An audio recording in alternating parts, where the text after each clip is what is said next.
حمزہ کے موم ڈیڈ تو اس بات پر بہت ہی زیادہ پریشان ہے، نہ جانے حمزہ کیوں کچھ بھی کام نہیں کر رہا، کسی بھی کام میں اپنا نہ تو انٹرسٹ شو کروا رہا ہے اور نہ ہی آگے بڑھ رہا ہے۔ یہاں تک کہ ہمارا یہ بیٹا بہت ہی بریلینٹ تھا، ہمیں تو آج تک اس نے کبھی کسی چیز کو کہنے کا موقع ہی نہیں دیا، خود ہر چیز کو آگے بڑھ بڑھ کے اس نے کیا، مگر نہ جانے کیا ہو چکا ہے اسے۔ اب اس کی موم بھی اسے بار بار سمجھاتی ہیں کہ جاؤ بیٹا، تمہارے ڈیڈ کب سے اکیلے آفس جا رہے ہیں، پہلے تو تم اپنے ڈیڈ سے یہی بات کرتے تھے کہ ڈیڈ آپ چھوڑ دے کام کرنا، اب ہماری باری ہے، اور اب تم کیا کر رہے ہو یہ سب کچھ۔ تب بھی حمزہ سوچتا ہے کہ نہیں، مجھے اس طرح اپنے پیرنٹس کو پریشان نہیں کرنا چاہیے، اس لیے مجھے آفس جانا چاہیے۔ تبھی وہ آفس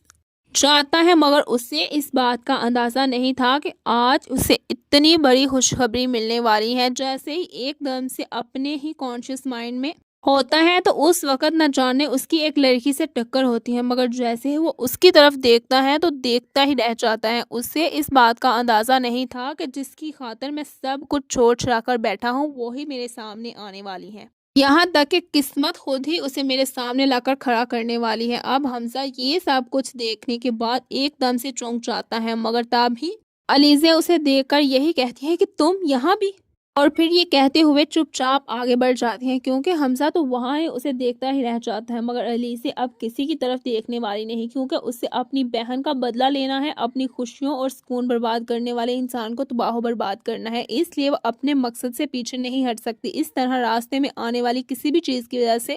نہ تو وہ رکنا چاہتی ہے اور نہ ہی رکے گی، اس لیے جاتی ہے اور انٹرویو دینے کے بعد سلیکٹ بھی ہو جاتی ہے۔ یہاں تک کہ اب گھر جا کر یہی سوچتی ہے کیا مجھے اس آفس میں جاب کرنی بھی چاہیے یا نہیں، مگر پھر یہ خیال اپنے ہی ذہن سے خود ہی جھٹک دیتی ہیں، یہ سوچتے ہوئے کہ نہیں، میں اس طرح اپنے مقصد سے پیچھے کیسے ہٹ سکتی ہوں، جہاں تک کہ مجھے کلیئر کٹ پتا ہے کہ اس آفس میں میں کس لیے ہوں اور کس لیے میں اس آفس کو نہیں چھوڑنا چاہتی۔ تو یہی وجہ ہے کہ اب علیزہ یہ سب کچھ سوچتے ہوئے یہی سوچتی ہے کہ نہیں، میں اپنے مقصد سے پیچھے نہیں ہٹ سکتی، میں جانتی ہوں میرا کیا مقصد ہے اور مجھے کیا اچیو کرنا ہے، یہی وجہ ہے اب علیزہ اپنے کاموں میں لگ جاتی ہے۔ مگر دوسری طرف حمزہ بہت ہی زیادہ خوش ہوتا ہے، کیونکہ اسے یقین نہیں آ رہا ہوتا واقعی میں علیزہ اس کے سامنے آ گئی ہے، یہاں تک کہ اس کے آفس میں اب وہ ڈیلی آیا کرے گی۔ تبھی وہ سوچتا ہے کیا مجھے اس سے بات کرنی چاہیے کہ نہیں، کیونکہ میں جانتا ہوں اس کی تو شادی ہو چکی ہے۔ یہ سوچتے ہوئے اب وہ بہت ہی زیادہ پریشان ہو جاتا ہے، مگر پھر یہی سوچتا ہے چلو ایٹ لیسٹ میرے سامنے تو ہوگی، میں اس سے بات تو کر سکوں گا، اس لیے میں ڈائریکٹلی اس سے اس طرح بات نہیں کروں گا۔ میں جانتا ہوں وہ لڑکی بہت ہی کھری ہے، نہ تو اس طرح میں نے کبھی اسے لڑکوں کے ساتھ فری ہوتے ہوئے دیکھا ہے اور نہ ہی کسی سے بات کرتے ہوئے دیکھا ہے۔ اگر میں اس سے بات کرنے کی کوشش کروں گا تو وہ سراسر میری انسلٹ کر دے گی، اور یہاں تک کہ اگر میں اس کا باس بھی ہوں تو وہ اس بات کا بھی لحاظ نہیں کرے گی، اس لیے مجھے بہت احتیاط کرنی ہوگی اور بہت ہی سوچ سمجھ کے ساتھ اس سے بات کرنی ہوگی اور اس کا فیملی کے بارے میں پوچھنا ہوگا، تب جا کر مجھے کنفرم ہوگا کہ آخر کس مجبوری کے تحت شادی کے بعد بھی وہ جاب کر رہی ہے۔ مگر حمزہ کو اس بات کا اندازہ نہیں کہ ایک اور اسے بہت ہی بڑی خوشخبری ملنے والی ہے۔ اب حمزہ یہ سوچتے ہوئے وہاں ہی بیٹھ جاتا ہے۔ جیسے ہی اب سکندر اور عریشہ اس کے پاس آتے ہیں تو اب وہ یہاں سے اٹھ کر جانے لگتا ہے، تو عریشہ اسے روک لیتی ہے یہ کہتے ہوئے کہ حمزہ بھائی کدھر جا رہے ہیں، آپ تو بہت ہی خوش نظر آ رہے ہیں آج، پہلے تو آپ آفس نہیں جانا چاہتے تھے مگر آج آفس گئے ہیں تو ایک دم سے آپ کے چہرے پہ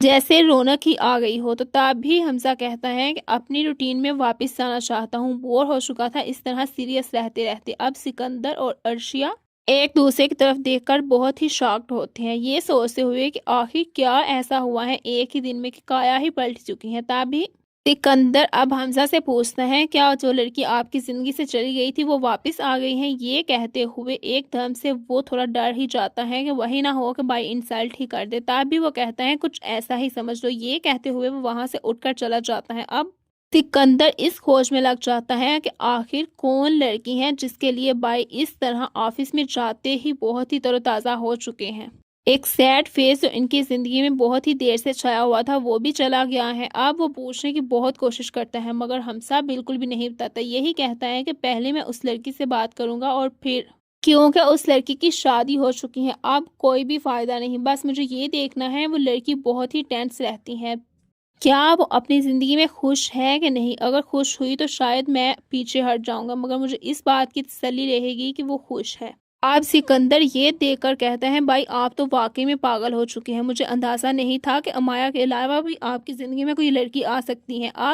اب حمزہ یہ بات سننے کے بعد بالکل خاموش ہو جاتا ہے۔ نیکسٹ ڈے اب جیسے ہی حمزہ آفس میں آتا ہے تو اس وقت اس کا بہت ہی زیادہ دل کرتا ہے کہ وہ علیزے کے پاس جائے اور اس سے پوچھے، تبھی وہ اپنی سیکرٹری کو بھیجتا ہے اور کہتا ہے کہ جاؤ مس علیزے کو بلا کر لاؤ۔ وہ کہتی ہیں کہ آج وہ ایبسینٹ ہے، آج وہ نہیں آئی۔ یہ بات سننے کے بعد حمزہ کو بہت ہی زیادہ ٹینشن ہوتی ہے، نہ جانے وہ کس وجہ سے نہیں آئی۔ اس کے گھر میں سب خیریت تو ہو مگر اس کا دن ہی نہیں گزر رہا ہوتا، یہاں تک کہ اس کا بہت دل چاہتا ہے وہ علیزے کو کال کرے مگر وہ علیزے کو کال نہیں کر پاتا۔ یہ سوچتے ہوئے میں جانتا ہوں وہ تو میری سراسر انسلٹ کر کے رکھ دے گی اور کھڑی کھڑی مجھے سنا دے گی، میں ایسا کچھ بھی نہیں چاہتا اور نہ ہی سننا چاہتا ہوں۔ مگر حمزہ تو جیسے اس کے بغیر رہنے کا تصور بھی نہیں کر سکتا اور نہ ہی اس کا ایسے دن گزرتا ہے اور نہ ہی رات گزرتی ہے، تبھی بہت ہی مشکل کے ساتھ وہ وقت گزارتا ہے اور نیکسٹ ڈے اس سے پوچھتا ہے کہ خیریت تھی، آپ نے جوائن کرنے کے فوراً بعد چھٹی کر لی؟ یہ بات سننے کے بعد علیزے کہتی ہیں کہ میری فیملی میں کوئی ایمرجنسی ہو گئی تھی، اس وجہ سے میں نہیں آ پائی۔ اب وہ مزید کوئی بھی ایکسپلینیشن نہیں دیتی، تبھی حمزہ کا دل تو کرتا ہے پوچھنے کا مگر وہ مزید نہیں پوچھ پاتا کیونکہ یہ اسے اندازہ تھا وہ اس کے شوہر کے بارے میں باتیں اس کے منہ سے سن کر بالکل بھی اچھا نہیں فیل کرے گا، یہی وجہ ہے کہ وہ مزید اس سے کچھ بھی نہیں پوچھتا۔ تبھی وہ کہتا ہے ٹھیک ہے مس علیزے، مجھے بس یہی پوچھنا تھا، اب آپ جا سکتی ہیں۔ علیزے اب وہاں سے چلی تو جاتی ہیں، تبھی سوچتی ہیں کہ کتنا دونوں بھائیوں میں فرق ہے، زمین آسمان کا۔ ایک جو اتنا فری ہونے کی کوشش کرتا ہے سکندر، جس نے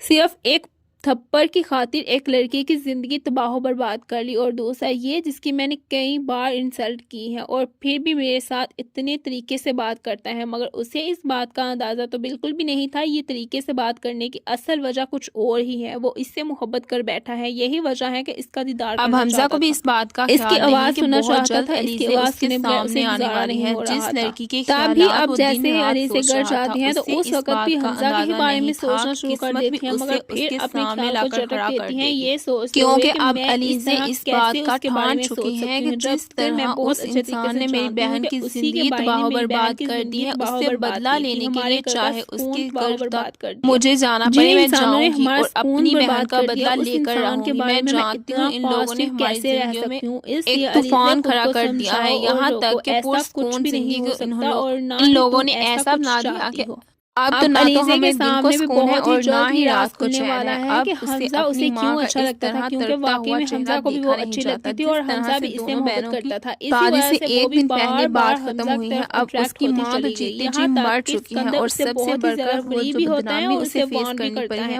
وہ اس فری بات اس کا سینس میں اندازہ ہوتا نہیں ہے کہ لگا جب وہ سکتی تھی دیکھتا کہ ہے کہ اس یہ کی ماں لڑکی کا یہاں تک کانفیڈینس ہی الگ چلی ہے، یہ جائے گی، اوور اس کانفیڈنٹ حد لڑکی تک ہے، تبھی بیمار وہ ہو سوچتا جائے ہے گی۔ کہ اب I like Hare Alizeh confident, اس اپنے لیے گھر مجھے کی اس کے خوشیوں کو قریب رہنا واپس لانے اچھا کے لگتا ہے لیے اور اس یہ سے حد بات کر کے کراس مجھے کرتی اچھا ہے، لگتا ہے، تبھی وہ اس وجہ سے سکندر کے مجھے اس آفس سے میں بات جاتی ہے۔ کرنا ہی نہیں بلکہ سکندر اس کے سے لیے دوستی ان بھی نون کرنی ہے بن کر مگر وارن سکندر کو اس لیے اس کرتا ہے بات کہ کا میرے اندازہ بھائی کے نہیں تھا اتنے کہ قریب یہ مت جو جاؤ، اس لڑکی سے یہاں دور رہو۔ آئی ہے وہ کوئی تمہاری اور چالیں نہیں میں بلکہ بہت اچھے اس طریقے سے لڑکی کی جانتا بہن ہوں ہے اور جس سے میں سمجھتا نے ہوں۔ اب علیزہ صرف اور جیسے ہی صرف سکندر کے ایک منہ سے تھپڑ کا یہ بدلہ بات لینے سنتی ہیں کے تو لیے اس اس کی وقت اس زندگی کے تباہ مائنڈ و میں ایک دم برباد سے کر دی، کلک تو کرتا ہے اس کہ سب وقت سے اچھا سکندر موقع میں علیزے حمزہ کا کو ہی اتنا بنا سکتی ہوں، کانفیڈینس اگر یہ لے میری کر تو بہن کو سوچتا یوز ہے کر کہ اس سکتا سے ہے تو تو جاب میں پر اس کے مجھے بھائی کو رکھنا یوز ہی کیوں ہے، نہیں کر مگر سکتی۔ علیزے اس اب نے بھی تو جیسے ہماری ہی فیملی وہاں کا سکون حمزہ ایک ہی سے فرد کے ٹکراتی تحت ہیں تو اس بات کیا وقت تھا تو یہی میں بھی سوچتی ایسا ہیں ہی کہ کر نہیں سکتی مجھے ہوں اور یہاں یہی آنا بھی کھیل کھیلوں چاہیے گی۔ کہ اب نہیں، مگر علیزہ تو پھر ایک تبھی کھیل اس کے کھیلنے ذہن کے میں لیے خیال حمزہ کی آتا ہے کہ میں زندگی انوشے نہیں ہوں، میں میں شامل علیزے ہو ہوں، رہی اس تھی لیے اور میں اسے اپنی نہ تو زندگی میں بھٹک شامل کر سکتی ہوں رہی تھی اور مگر نہ ہی اسے اس اپنے بات کا مقصد سے اندازہ پیچھے نہیں تھا ہٹ کہ وہ سکتی ہوں۔ انسان اسے علیزے اتنی محبت اگر دے گا تمہیں